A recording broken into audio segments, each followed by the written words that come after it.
Well, hello everybody, and today I'm joined by Jason McCann from the Inspector Abberline YouTube channel. Fantastic channel. I'm going to put a link to it in the description down below, and I'd urge everybody to go over. There's some excellent videos on there, which will really enhance people's knowledge of the Jack the Ripper mystery, the Whitechapel murders, and various other aspects of the case as well.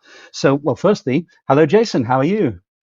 Well, hello, Richard. I'm delighted to be on your show. It makes me feel quite famous. Thank you very much.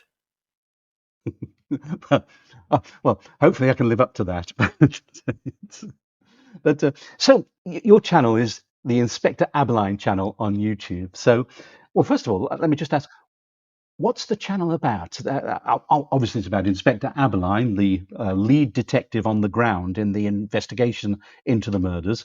But it's a fantastic name to get. It's a fantastic channel to have. So, what was the inspiration behind starting the channel? Well, of all things, and this seems quite embarrassing to say, of all things, it was a Pinterest board that I'd started maybe 10 years ago and then ignored for a long time that I called Inspector Abberline. And it was just about collecting photographs and information. And over time, this developed into a blog, a WordPress blog that I think the net sum of 0 people ever read.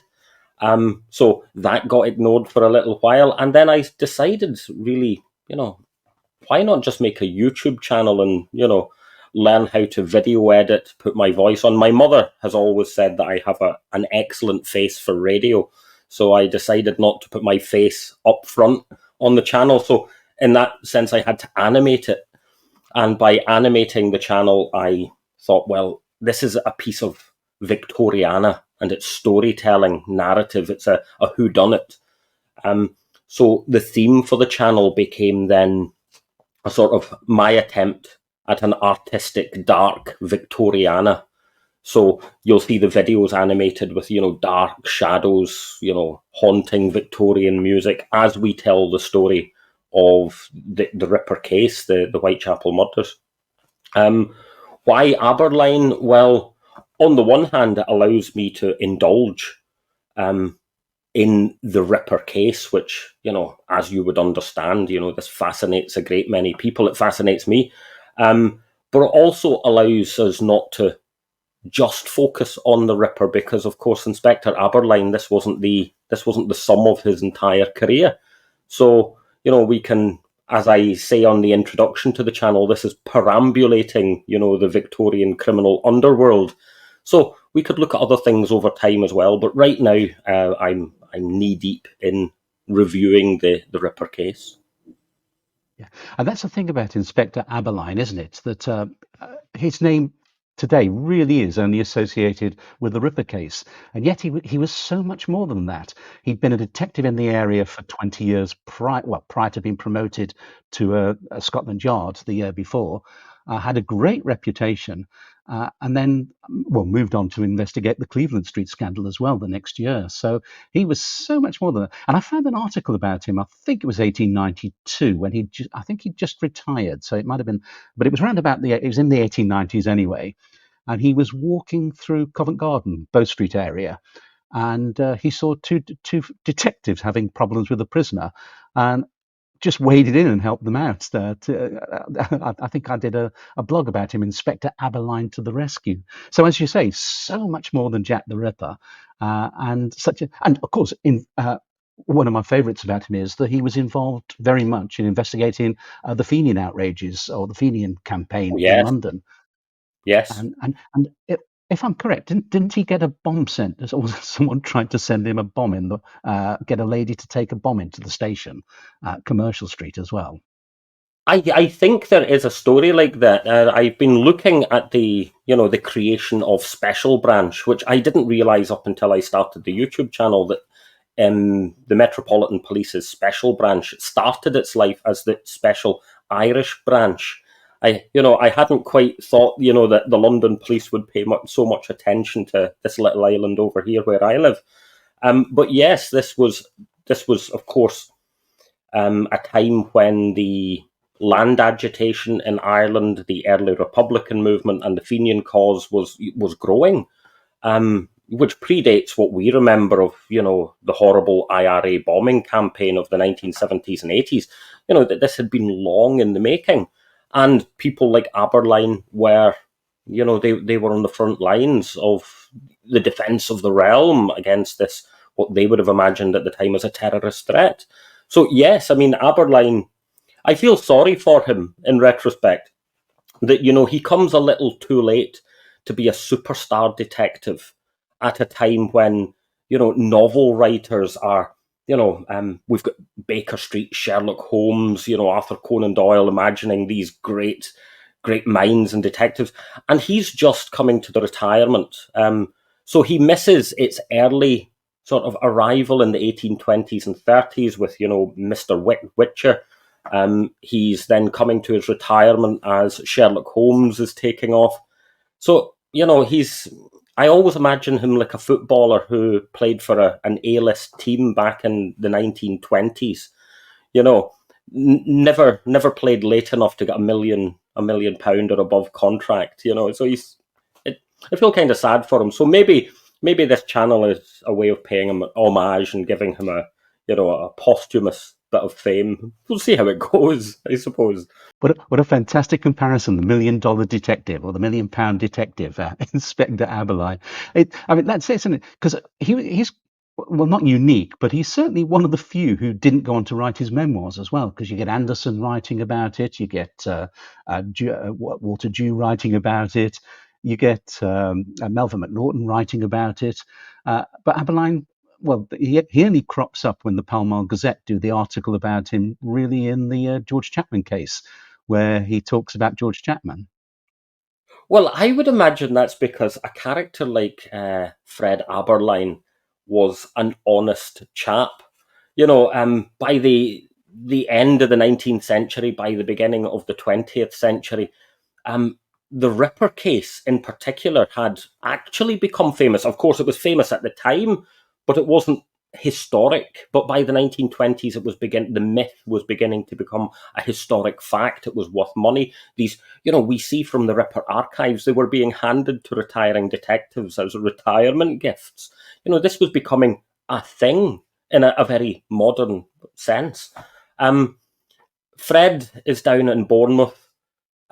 He's nicely retired. And if anything, I think he's just quite honest. Everyone else realizes, we can list off these names without actually calling anyone guilty, or we can mention a suspect, but let's not go so far as to mention the name that this suspect can never be proved. Remember, there was a great deal of political pressure on the top brass of the Metropolitan Police to solve this. And if it was never solved, then it was a smudge on their career at retirement. So it always appears how realistic this is. In fact, I don't know, but it always seems telling to me that yes, this was solved. Someone was sent to an asylum and died quietly, but we won't really name them. But isn't that convenient that I'm retiring and it was solved? And then, as you say, the Pall Mall Gazette knock on Fred's door, and he says, "No, we're no further forward in solving this as we were back." So of course he's not going to write his memoirs. He's nothing to write about, in a sense. Like, well, no, we never solved it. That would be one reading of it, and I sort of take that humorous lens, that this may just have been his take on it, that there was nothing to write, that it was maybe he left the service and went into retirement with a lingering sense of disappointment, perhaps. Because when we look back on it, because it's such a big case now, it's the case that occupies everybody today.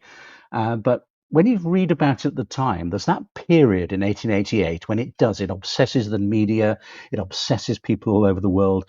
For a few years after, people are visiting London, and I know Americans are going, they want to see the murder sites.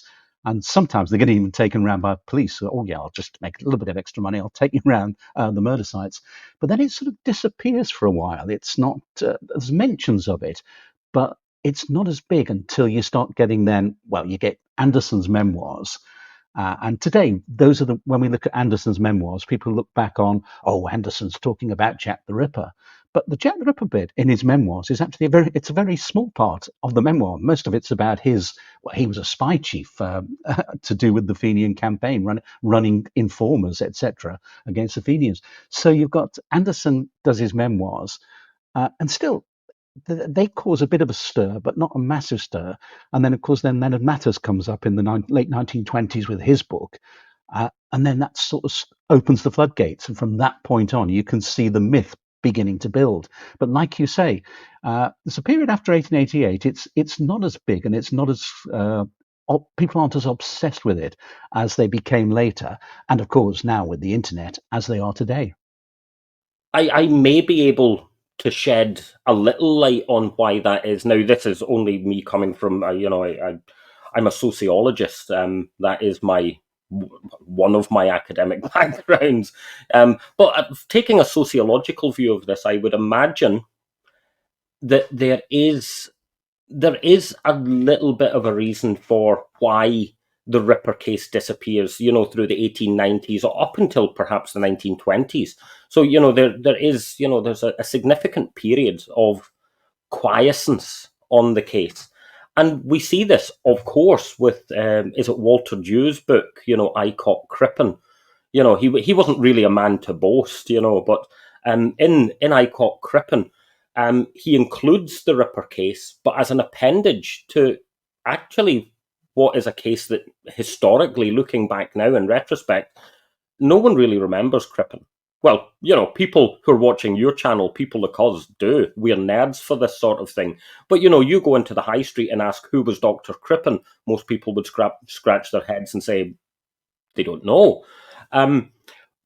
Here I would see it as perhaps class-based. That Crippen, was a class society player. This involved the middle class, the wealthy, moneyed class. This was a shock to, establishment types, where the Ripper case came from what we would now describe as the underbelly of British society, the very poorest, the slums. And in a sense, perhaps now our interest in the Ripper case for many people is an avenue into social commentary. That this was about the workhouse. This was about, incredible destitution. This was about, survival prostitution. And if anything, there may be a guilt complex within the British establishment at the time of looking at this and saying, well, by looking and paying any attention to the slums of Whitechapel, we're really showing, a great shame in the richest, the most powerful, the largest metropolis in the world, and the world's largest empire. Here we have at its core something as rotten, something as corrupt, and that's not even talking about the murder, it's talking about the context in which the murders took place. So I think perhaps there was a great deal of shame around the reportage on the Ripper case. And we still see this when we read books like The Five by Rubenhold. There is a very patent sense of middle-class guilt that we can't admit that this was survival prostitution. And there's an attempt in the aftermath to perhaps absolve them of this. No, they were just sleeping. They were perfectly innocent. Well, any prostitute or anyone engaged in sex work who is murdered is still perfectly innocent. It's as we say that it's not a sin to steal bread when you're hungry. That this is survival prostitution. These were perfectly innocent women. They were the victims of a murderous psychopath. So, yeah, we still see that lingering sense of shame in the commentary now. So in the Victorian era and the early Edwardian era, it wouldn't surprise me at all that this was a greater sense of shame, and hence it's met with silence in the years afterwards. That would be my tuppence worth on why that quiet happens. I mean, that's an interesting point, as I say, because of course the other thing is they were addicts as well. So they needed that next drink, and of course the alcohol was a lot stronger. So addiction was quite commonplace, and we know they were addicts. And one thing that I often feel about this need in modern times to say, well, they weren't prostitutes, they were. So in my opinion is it lets Victorian society off the hook, because there was this great fallacy at the time of the honourable poor. It was a thing in theatre, it was a thing in novels. The girl who was so poor but would do anything to save her honour, and like you say, that's why I like the fact you call it survival prostitution, because there's that, and also there's been a on the opposite extreme, there's also been a sanitizing, and I've noticed this with quite a few people I've interviewed recently, is there's been a tendency to start referring to them as sex workers as opposed to prostitutes.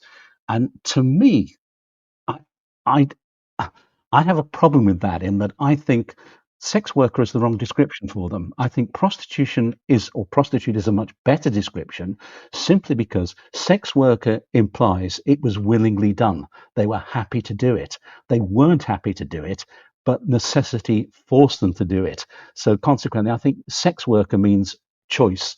It's Yes. choosing to work in that career. Whereas prostitution, or my preference completely, is the Victorian one for them, unfortunates. And I think that sums them up perfectly. Well, I mean, again, taking a perhaps I'm too much of a moralist, but taking a moralistic stance, you know, I would approach this by saying that yes, I prefer the term prostitute, and I could understand why many people now would be offended by that. That it's seen as a judgmental or degrading term, but I would approach it from a different avenue. For we spoke about the use of the term sex work. Sex work to me would imply that this is a career option. But how many kids at 12 and 11 years of age would, say, I want to be a fireman, I want to be a police officer, I want to be, a doctor, a nurse, or a surgeon. I would, I'd love to be a sex worker. That never happens. This is not a career option. It is about survival for the most part. It's about human exploitation. It's a trade in human flesh. It's a modern form of slavery. The term we use from of old, prostitution, comes from the Latin prostituta, which means to set forth, to put on sale, but not of the agency of the worker. So in this sense, it's the prostitute is one who is set forth by society for sale. That to me describes the conditions of exploitative survival prostitution. So I think that is the proper context in which to use it. And using the Victorian terms of unfortunates, again, yeah, I can understand for the historic value, absolutely, that we are, I suppose, in the business of using, Victoriana in order to package something and present it anew. So in that sense, I would see that as correct. However, would I allow the Victorian middle class to use their obfuscating language to hide their crimes? No, these were not unfortunate women. It wasn't a series of unfortunate events that led to this. It was their absolute victimization. They were the very lowest ranks of the proletarian working class. They were exploited for their work. Even those who were the respectable working had to work incredibly long hours for very low pay. They had no sick benefits. They had, I'm beginning to sound like a union organizer, but if they fell beneath the cracks, there was nothing to stop them. And hence it becomes a matter of daily survival. That is exploitation to an incredible degree, which does make them, rather than unfortunates, it makes them victims of the society in which they lived. So I would prefer just to see them as victims of a very victimizing society. And in that way, not give the Victorian middle class a get out of jail free card. Yeah, because I can't remember who made the point, and it might have been Samuel Barnett, but it was someone of his ilk who made the point that a lot of these women had been ruined by middle class sons who basically they could use the prostitutes, or they could use the women of the night, but then they go back to their respectable homes. And I think it was Barnett made that Mm-hmm. point. that the hypocrisy of the society. And of course, this is what the murders did. They focused attention on that particular issue. And I know there's a lot of talk now about these women. The press had no respect for them, but that's not the case, because, and certainly in a case we're going to be discussing very soon with Annie Chapman, you start to see a change in the press. Suddenly they're not being judgmental. They're starting to sympathize, feel sympathy and empathy towards the plight of the victims. Mm-hmm. Well, there was an Irish Lord Mayor of Cork in the 1920s who used a very famous term that gets used in Irish politics all the time. It's not those who can inflict the most suffering who are the victors. It is those who can endure the most who are the victors. And I think that sentiment tells through as to why we start off the Ripper investigation, with the first murders, and these are unfortunates, these are ladies of the night. There's a lot of euphemistic and judgmental language used of, these creatures, of the lower orders.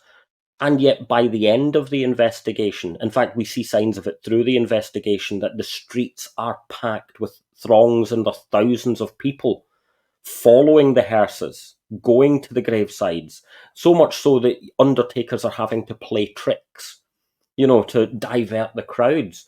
And by the end of this process, the very middle class opinion has had to take into account that the underclass, the lowest orders in Whitechapel, have unified around a common pain. And of course, there are reasons why the middle class, picking on the middle class here, but the well-to-do, there are reasons why they have to pay close attention to this, because, of course, at Berners Street, there was an international workers' club that hung a portrait of Marx in the interior of its speaking hall. This was a time of great political agitation. Of course, we've already spoken about Fenianism, which developed over a century into Marxist republicanism in Ireland. And not too far into the future, something big is going to happen. One, in Dublin in 1916, men are going to say, we've had enough of the poverty, enough of the exploitation, we've got rifles and we're going to send Britain packing. And then the following year, in St. Petersburg in 1917, the very same sentiments decided, well, we've had enough of the monarchy entirely. We're going to. So Britain is aware of these very working class exploited pain, and this is where, there is a need, in a sense, in Britain to pay attention to the hurt and the pain. And these women, I think the victims become so iconic to us, more than a century later, because they become icons or images of the collective hurt of an entire people who, up until these murders happened, we know that the people in the West End would never venture near Whitechapel. It was just a black hole in the London and in the wider British consciousness. And we see this exploitation by the better orders of people, the wealthier orders of people, in the story of Elizabeth Stride, that she was in the service of a wealthy family and got pregnant. But of course, it wasn't the son of the wealthy household who paid the price. It was her, and started her in her trajectory towards England. So yeah, this was a common story throughout the Victorian era, of course, yeah. And of course, the other thing is that, I think those who don't understand the geography of London sometimes don't realise this, that literally you've got the wealthiest square mile on earth at the time, probably today as well, but you've got the City of London, that massively wealthy 1 square mile, and I often do this on the tours, that I take people and I say, okay, now we've crossed the boundary. You walk over Middlesex Street, and suddenly you're in the City of London. Oh And yes, yeah. that's how close this dire poverty was to unimaginable wealth. Well, I don't want to get too political or too sociological, of course, but again, this should come as absolutely no surprise as anyone, because whether it's London or whether it's New York or washing, wherever it is in the world, great wealth can only exist by the creation of great poverty, because money is not an infinite resource. The more I have, the less someone else has to have. Money is always and everywhere, and don't let anyone kid us on, money is always a zero-sum game. You can't have a billionaire class without incredible poverty. So when you have that incredibly rich square mile in a time that's much more honest about its greed, in the Victorian era, a time of massive class division and, the dark satanic mills, of the Industrial Revolution. These are all realities in which some people become incredibly rich. And then you have the workers and those who are maybe too sick to work or too old to work. And what happens to them? You have this looming workhouse. So, yeah, it's almost a case of, I have a historical case of Schadenfreude. I look back at that square mile bordering the poorest area in the world and sort of say, well, you created it yourself. Yeah, and of course the other thing about it was that, this was made by several commentators at the time as well, that the garments these people were wearing in the 1 square mile, the handbags the wives were carrying, the dresses, the shoes they wore on their feet, were often produced in that poverty enclave of parts of Whitechapel, in sweatshop labor, men, women, and children working long hours to produce the luxuries that the wealthy in the West End are making use of. Of course. And exactly how much has changed. We can still go down, the most like Oxford Street or into Harrods, not to pick on anyone particular here, but we can go into the most expensive and luxurious shops in the world. And yes, those products are still produced in sweatshops, only they're not in the East End of London now. They're in, far-flung places that just don't have human rights or work. It's a very old story. It's just the nature of a beast that creates these horrible realities. You know, maybe I should join the Berner. Maybe I should join the Berner Street Club. Mind you, I will say you get a good sing along in there. Yeah, you would, yeah. But anyway, we've gone off at a tangent here. So we That's allowed. Tangents are always the best.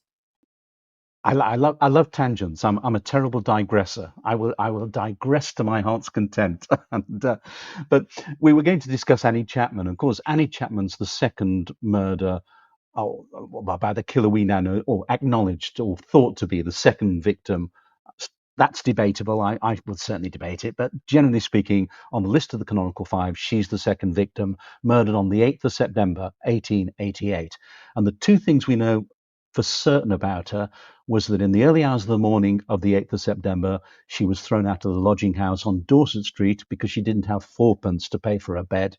And the second thing we know about her with any degree of certainty is her body was found at 6 o'clock in the morning by a resident of 29 Hanbury Street, John Davis, as he came down the stairs and went out into the backyard. That's what we know about her. There's debate today over what was the time of her death, whatever, because we got different witnesses see different things or say they've seen different things, give different timings. So, shall we discuss Annie Chapman's time of death? Oh, we should. We should, because I've been doing my homework on that. I'm producing a series of videos at the moment on the Whitechapel murders to coincide with their anniversary. So I've been paying a little bit of attention to things like times of death. So I'm not going to claim to be an expert. What I am going to claim is to, I'm doing my best to look at this afresh.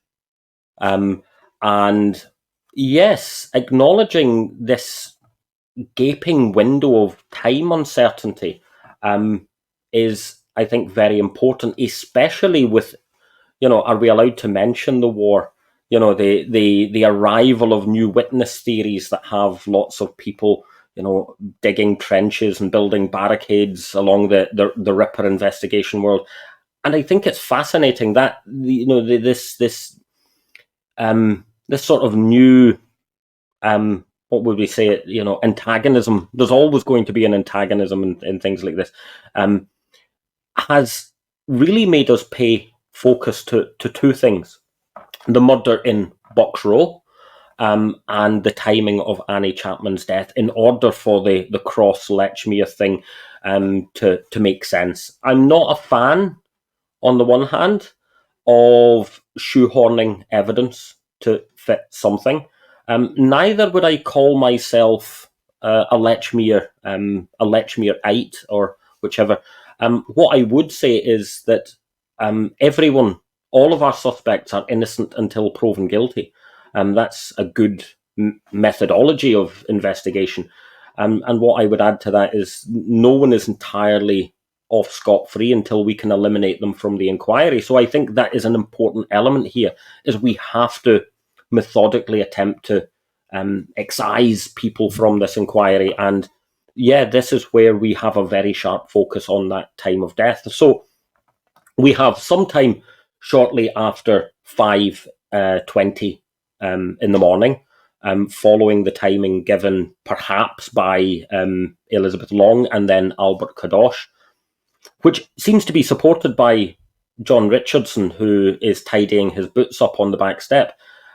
But all of this accumulation of evidence, mainly circumstantial evidence, but evidence nonetheless, circumstantial evidence is still good, can still get someone hanged. But all of this comes into conflict with the evidence given by George Bagster Phillips, the police surgeon. So really, therein lies a great mystery.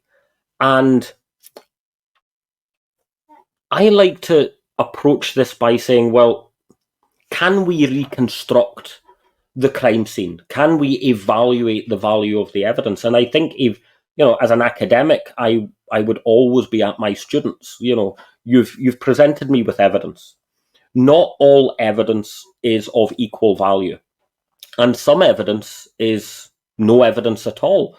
In a proper, be it a police inquiry or a historical investigation, we would always be looking at our students, and we'd expect from a good investigation, an understanding of the value of accumulated evidence. So, for example, one piece of circumstantial evidence is not enough to get anyone sent to the gallows.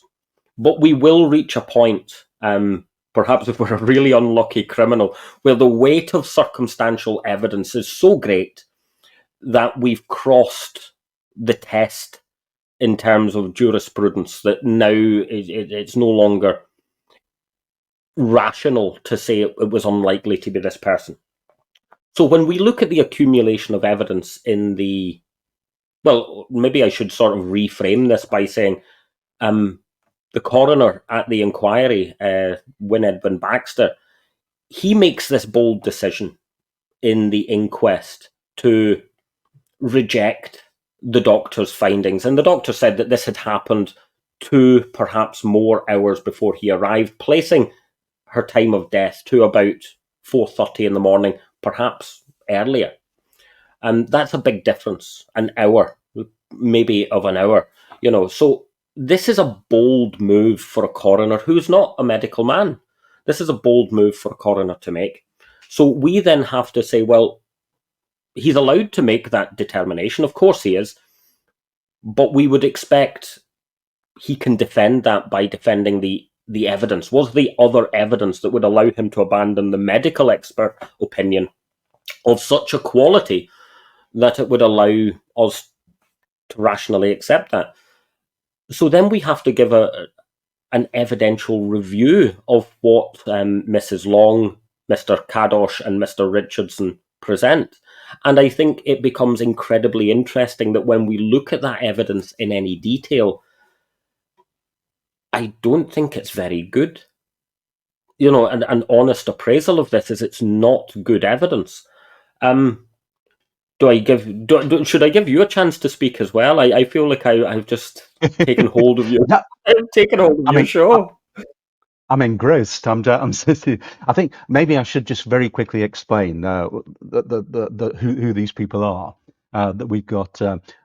Yeah. So we got John Richardson was the son of Mrs. Richardson, who effectively was the landlady of number 29 Hanbury Street. And he came into the yard, he said, round about 4:45 in the morning, because he wanted to check the yard because they'd had a break-in in the cellar a few weeks before, and he just wanted to check everything. And then he sat down on the second step going into the yard to trim some leather from his boot. He said it was dark, but he would have seen a body. He was certain the body wasn't there then, and he said he would have seen it. And personally, I'll put a picture up on the screen now, but looking at this, it's a later picture, so maybe that's not the step. But certainly from that step to the fence, which is the bodies found between the two, there's not. I think he would have noticed the body at that time had it been there. And then you've got Albert Kadosh, and he's the man who is in the yard. Well, he lives at number 27 Hanbury Street, and he's in the yard. And he said about 5:30 he heard a woman say no in the yard next door, and then he heard a thud as though something or someone had fallen against the fence. But then you get Mrs. Elizabeth Long, who's on her way to Spitalfields Market. She turns out of Brick Lane, walks along Hanbury Street, and as she passes 29, she sees a man and a woman outside or on the pavement alongside number 29. So those are the three people. And then Phillips is Dr. George Bagster Phillips, who's the medic who's called to the scene by the police. He's the one who pronounces life extinct. Does something quite strange as well that hadn't been, as far as I know, wasn't done with Mary Nichols' murder. He does a scene of the crime investigation. He actually checks the yard, looks what's there, makes sure where everything is in relation.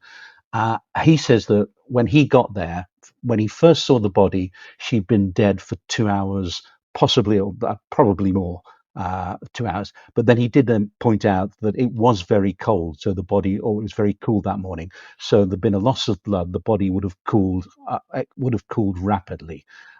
So these are the people we're talking about here. Well, yeah, all of that's true. And what I have proposed and I hope to do when I get to the meat of this, when I make my own video on this is exactly what I want to explore. I want to take a forensic look at all of those pieces of evidence.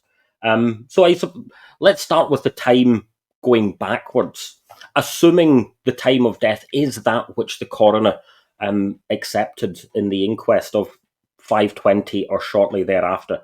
Well, this was sunrise. So I think sunrise on that date, I looked it up recently on my space calendar, which you can do with the internet. It's amazing. I looked it up on my space calendar, and for the exact address on Hanbury Street, sunrise happens at 28 minutes past 5. Now, that would lead a lot of people, perhaps lazily, to imagine that the lights turned on, that we went from a condition of complete darkness to complete light. Well, that's not how sunrise works. Dawn is a process. And we see that even in the words of John Richardson, is that he says by this time it was dark, but it was light enough. An hour before sunrise, it's beginning to get lighter. And this is a process that comes up until the sun breaks the horizon. Now, we are to imagine that this is a busy working day. We know people were on the street at this time, and it was typical for people to be on the street at that time. These are the exact words of Elizabeth Long. She would come from Brick Lane, walking down Hanbury Street, and there were people on the street. People were getting up for work. These were market workers. These were industrial workers. It's not I've only ever gone to bed at that time. I don't think I've ever had any reason in my life to be up at that time, but the Victorian England is a different place. 5:30 in the morning is the beginning of a working day. Now, 5:30 in the morning, it's now sunrise. In a backyard where there's no escape from it, when full visibility, in full glow of pre-dawn, through dawn, into sunrise, a half-hour process as estimated for the evisceration of the victim. Can we imagine that the killer was that bold? I don't think that's in any sense rational, unless we say he's utterly mad. That might be the case. He's just a madman and he doesn't care about being caught, except a week earlier when he was disrupted by a carman on Bucks Row, he fled. And then later, when a hawker arrived into Dutsfield Yard, he fled. A man went out to use the outhouse in the neighbouring yard in to all intents and purposes, almost broad daylight. He had no escape except through the house. There was no back runaway through the fence, so he was in an incredibly vulnerable and trapped position, potentially in the midst of a crime. He didn't have as many escape routes. So I think either he's absolutely mad and not interested in self-preservation and escape, but that's not the evidence we get from the other crime scenes where he does flee and flees without finishing, but yet he finishes the eviscerating crime on Annie Chapman at the rear of 29 Hanbury Street. That would suggest to me that this was, one, perhaps not done during the daylight hours. It would suggest to me otherwise that he wasn't in any sense interrupted by the neighbour, Mr. Kadosh, because we know that he's quite a flighty character. He runs away for almost, he's someone who flees the scene without finishing. So finishing, perhaps wasn't his main objective here. So that to me would make me question the time just in sense of the criminal mind. This is a very vulnerable place to be. We know there were, 16, 17 people in 29 Hanbury Street alone. So many of them had rear windows. Anyone looking out the window, even just standing up close to a window would have seen out into the yard and potentially seen what was happening. This is a huge risk of a man we know who he takes risks, but not the kind of risks that are just in trying to get caught. He runs away. So that would be my first analytical or forensic question. So to test that, we would look at the value of the evidence. When we look at Mr. Kadosh's evidence, again, I'm not saying he's lying. I believe he is telling the truth. I'll take it on face value. What he heard, absolutely true. He heard a fragment of a conversation, and he heard the distinct feminine voice say no. I believe that to be the case. Or female voice say no. And I also believe, that he heard, you used the word thud. Again, this appears to be part of the hermeneutic of a century later. We've taken a mode of interpreting the information. But when we look at his actual words, he said, a sort of fall. Now, I wouldn't ever describe a thud, a bang, as a sort of fall. A sort of fall is, my cup. If I said my cup of coffee sort of fell, well, it's not a catastrophic spill. And he also backs this up at the inquest by saying it sounded as if something touched it quickly. A touch this is not a violent bash that he hears. He also says that he paid it no attention. It didn't raise any great suspicion. He knew himself, there were very often crates put against the other wall for the packing business run by Mrs. Richardson.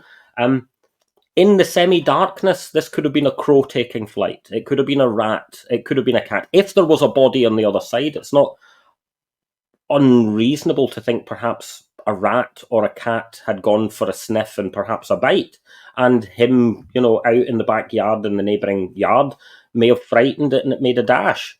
Any number of things, again, the story of Bump in the Night, any number of things could make that noise. And only in retrospect, you can say, well, I heard the noise at a certain time, therefore. Now, this falls into the realm of logical fallacy. I like to call it the Fierbois fallacy.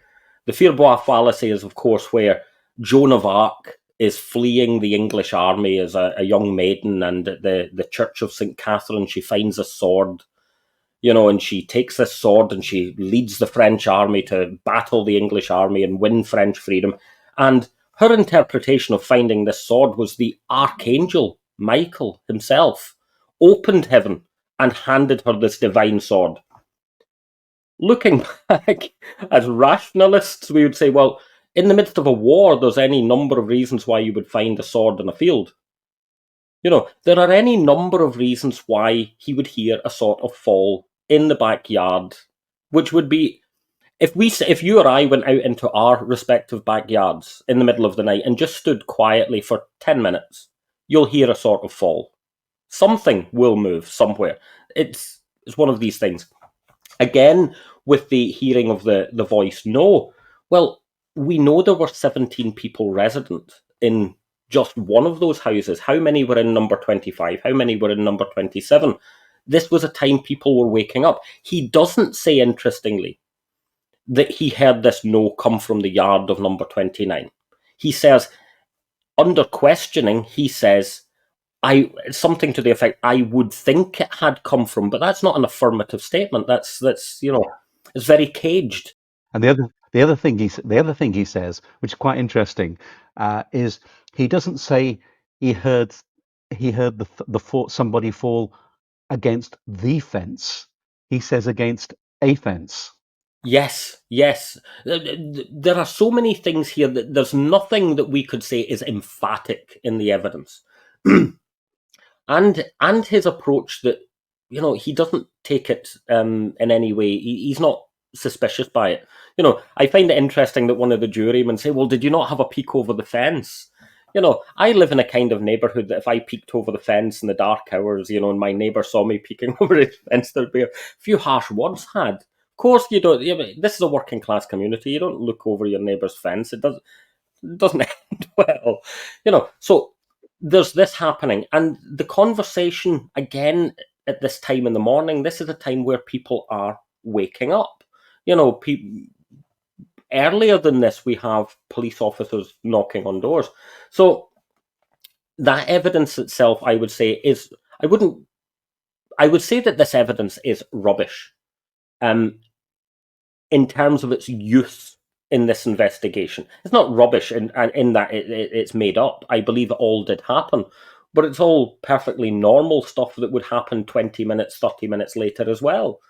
People are having conversations in their bedrooms and cats are jumping off fences. He didn't hear in any way a struggle. Now, anyone being strangled isn't going to die immediately, so it's not just going to be a touch or a fall against a fence. It's going to be a fall against a fence and a scuffling sound, which would raise suspicion. That never happened. Do you think he might have got his days mixed up? No. I mean, I've been involved in a murder inquiry before many years ago. Sadly, someone was murdered close to where I was working at the time, and I was interviewed by the police. And the one effect that had on me is, no, I didn't mix up my days, because a murder's a big.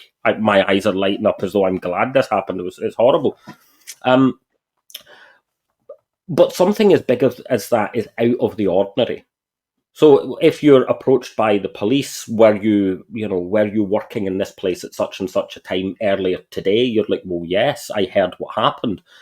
So I think it's very reasonable to say that no, he went to work, and whilst at work, he probably heard about the murder, because this news was spreading everywhere. By lunchtime, crowds were gathering, and Spitalfields, as you well know, is a pokey little area. Looking at it from Glasgow or Dublin, as I've done, over the years, we're looking at it on maps, and everything on a map seems like a continent and very far flung. But then when you go for a wander around Whitechapel or Spitalfields, you're like, this is tiny. It's like a model village. It's very small. So by lunchtime, he's known about the murder. The police are asking questions. So I think it's reasonable to say he knows what he was doing that morning. And then he had cause to remember, I heard, a noise, and I heard someone talk. It must be related. Again, I think he does the right thing. He reports that to the police. I would do the same. Is this useful information? But in the analysis of that information, well, I don't think it is very useful. Something went bump in the night and I heard someone speak. It's not eyewitness, strangely enough. There's no crime being committed that he can actually say is happening.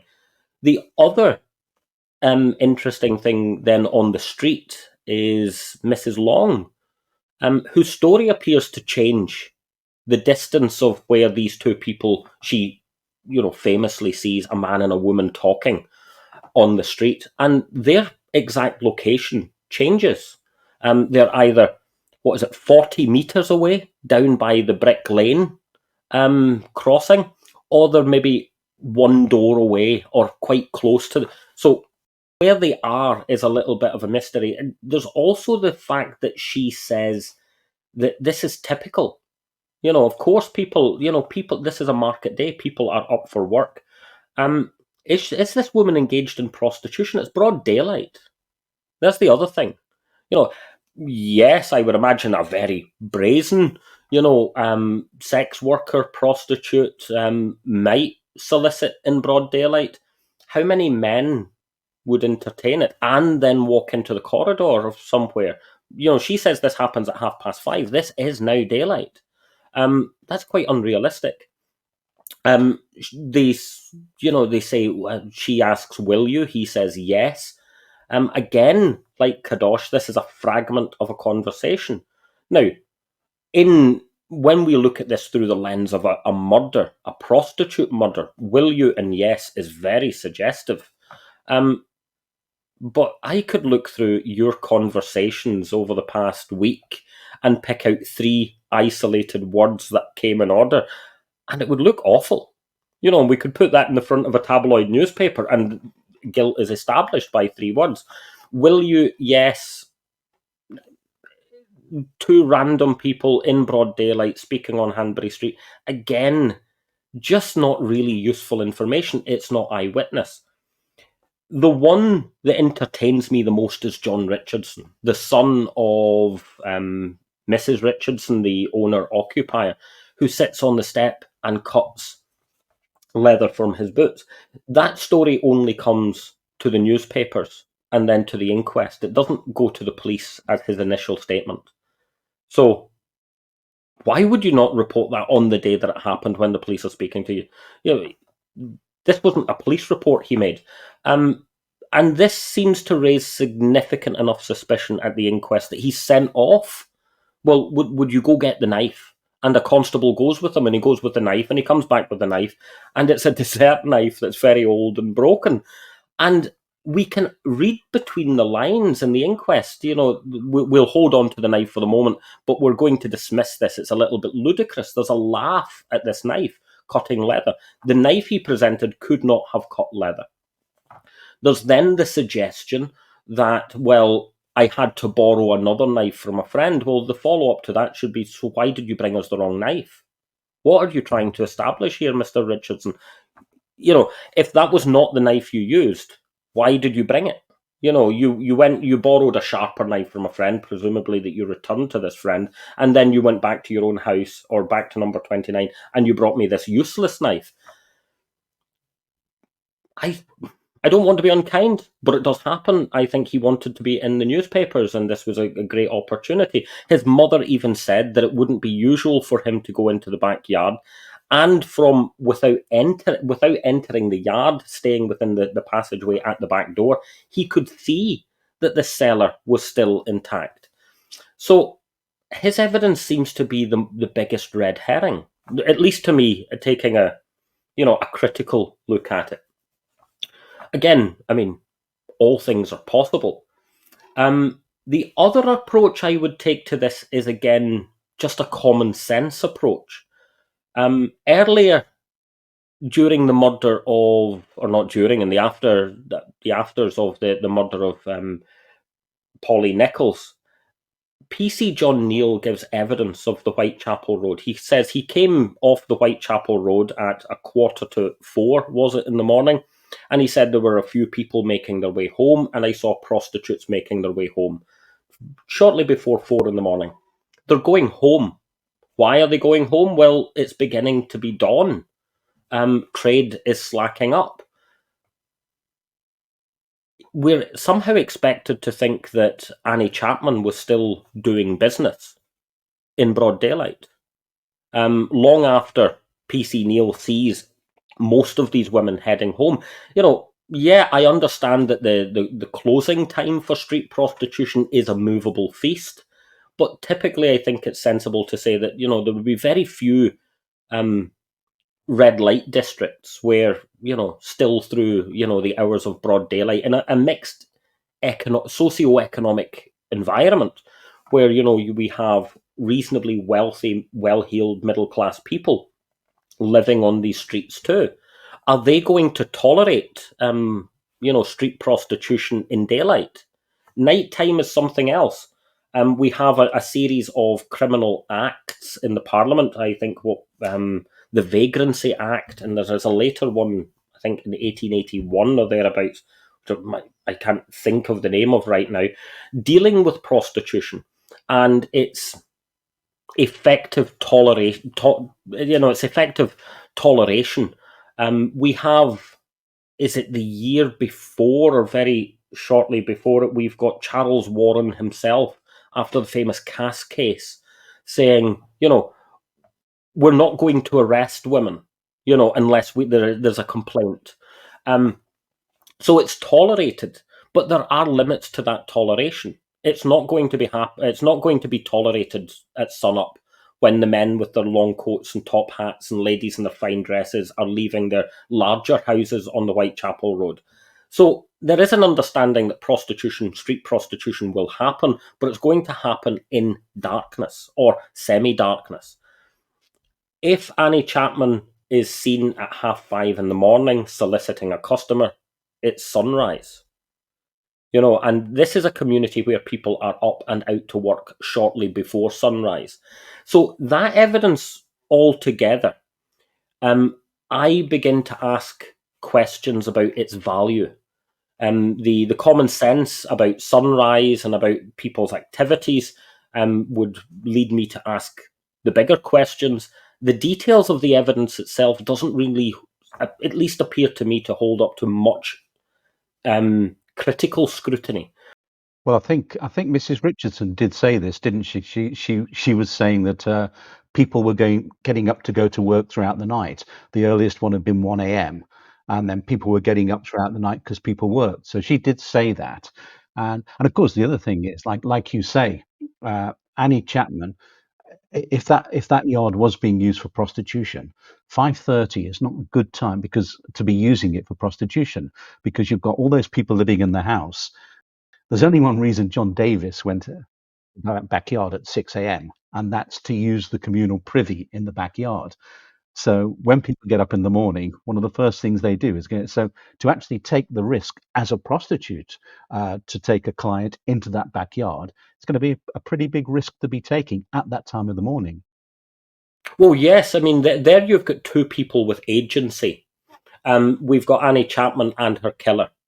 The killer, yes, would understand that this is a huge risk. And we know he's not. Well, we need to cage this. He's a risk taker. He kills people. This is a risk. But he's not entirely disorganized. This brings us into the question of whether he's an organized or a disorganized killer. He's a touch of both. But he's organized enough that he knows he needs to flee a scene when he needs to flee a scene. And yes, people are getting up to work. They're using the common outhouse. This is not a good policy for staying out of capture. And of course, we have the agency of Annie Chapman, who would also understand that, she's using this. She obviously knows that this yard is accessible, and it's accessible so long as she stays within certain rules. If she's going to flout those rules, she's going to lose access to these places because people are going to start putting locks on doors. So she herself would be disinclined, I would imagine, to use this yard at that time, and the killer himself, well, he would be disinclined to be committing crimes of this nature in broad daylight. It just doesn't seem to fit what we know in his other crimes, where it is in darkness, where he does make an effort to flee the scene if interrupted or disruptive or nearly caught.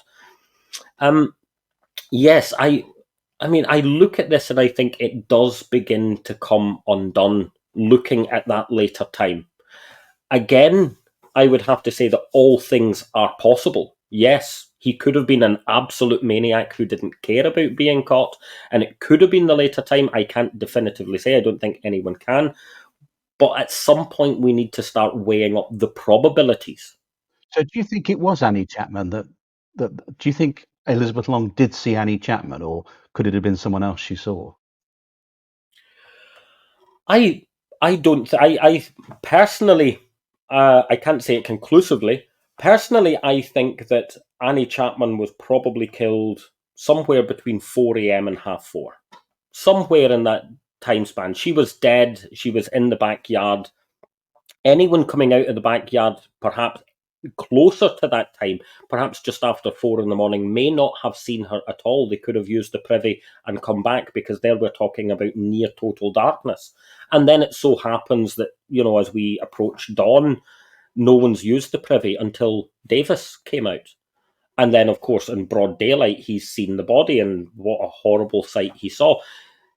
So that would be my hunch, looking just at the evidence, because it does take a remarkable amount of gumption to dismiss Bagster Phillips.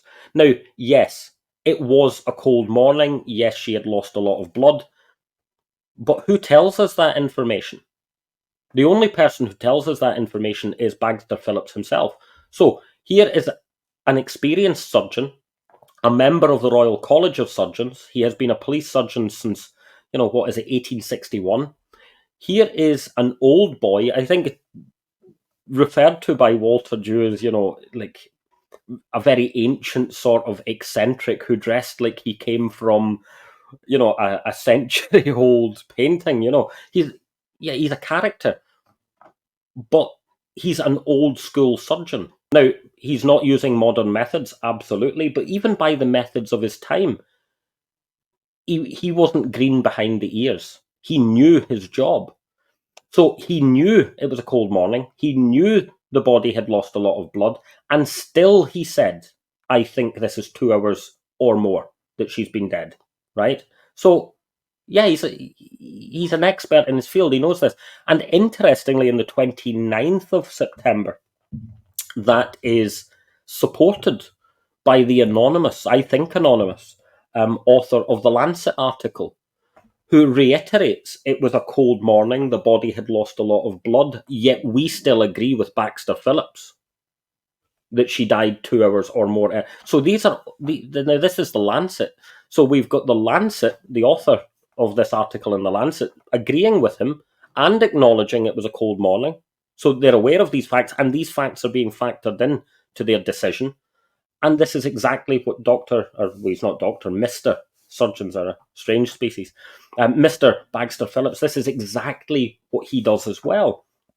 So this evidence would say that the medical expertise would go for the 2 hours and probably more determination of the time of death. So, as I said, it's a very bold move on the part of Wynne Edwin Baxter to go with the other evidence, because it's an accumulation of other evidence. But when we look at those pieces of evidence individually, they don't really hold up to a close test. At least my thinking, as we've discussed. I don't think they hold up to a close test, and they begin to come undone individually. Now, the other fallacy at play here is that, yes, this might be circumstantial or inferior evidence, but the weight of its accumulation builds up to a fact. And I think most people would generally assume this.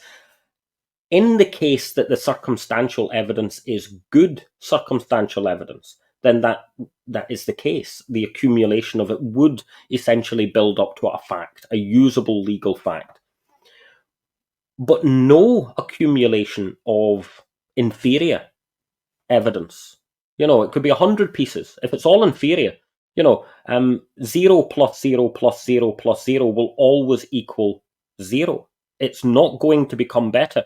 And I look at the evidence of Richardson and think this is dubious. In fact, the police at the time used the word doubtful. So we've got the doubtful piece of evidence from Richardson.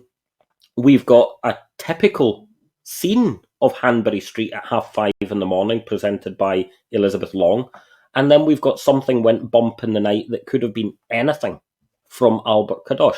So in terms of its value as eyewitness accounts or witnesses to a murder investigation, we have a 0 plus 0 plus 0 in terms of their value, in which any accumulation of that will always be worthless evidence.